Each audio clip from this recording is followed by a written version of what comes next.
Yes traders, ఒకసారి బిగినర్స్‌కి ఎప్పుడు బయింగ్‌లో మనకు ఆపర్చునిటీ కంటిన్యూగా వస్తుందనే విషయంపై ఒకసారి చూద్దాము.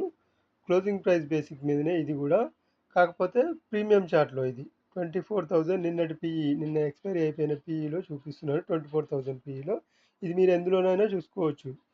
కాకపోతే ఇక్కడ విషయం ఏంటంటే, అంతకుముందున్న క్లోజింగ్ ప్రైస్ అంటే ఈరోజు ట్రేడ్ చేయాలనుకుంటే నిన్నటి క్లోజింగ్ ప్రైస్‌ని మనం ఐలో మార్క్ చేసుకోవాలి 5 మినిట్స్‌లో.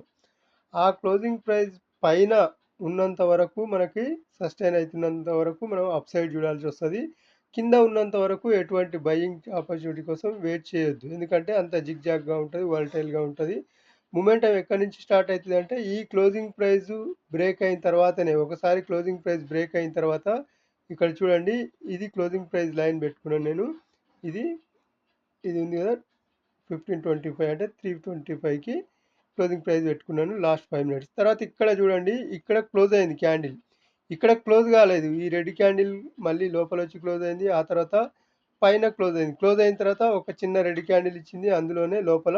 ఆ రెడ్ క్యాండిల్ పైన కానీ ఎంట్రీ పెట్టుకోవచ్చు, లేదంటే ఈ గ్రీన్ క్యాండిల్ పైన కానీ ఎంట్రీ పెట్టుకుంటే ఈ మూమెంటం అనేది చాలా సింపుల్గా క్యాచ్ చేయొచ్చు అన్నట్టు. ఇంకా కిందికి వస్తుందనే భయం, ఎటువంటి భయం ఉండదు. అందుకోసం ఇటువంటిది ఉపయోగించండి మీరు. బిగినర్స్ కానీ ఎవరైనా యూజ్ చేయొచ్చు. బిగినర్స్కి చాలా మెథడ్ ఏంటంటే, ఇంకా భయం అనేది లేకుండా మనం ట్రేడ్ చేయాల్సిన విషయం ఇది. మీరు ఎక్కడైనా చూసుకోవచ్చు. డైలీ ట్రేడ్ చేయాలనుకుంటే ఈ లాజిక్ యూజ్ చేయండి, ఖచ్చితంగా యూజ్ అవుతుంది.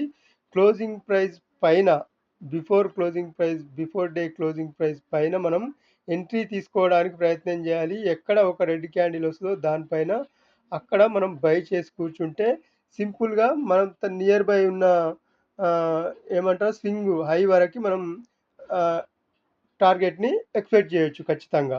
ఇది నిన్న ఎక్స్పైరీ జరిగింది కనుక ఈ నియర్ బైని టచ్ చేయలేదు. కాకపోతే నియర్ బై వెళ్ళింది ఒక 2-3 పాయింట్లు కిందికి.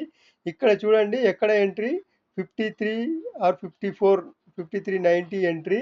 దాదాపుగా ఎక్కడి వరకు వెళ్ళింది చూడండి, 125 అంటే 75 పాయింట్స్ వచ్చింది ఖచ్చితంగా.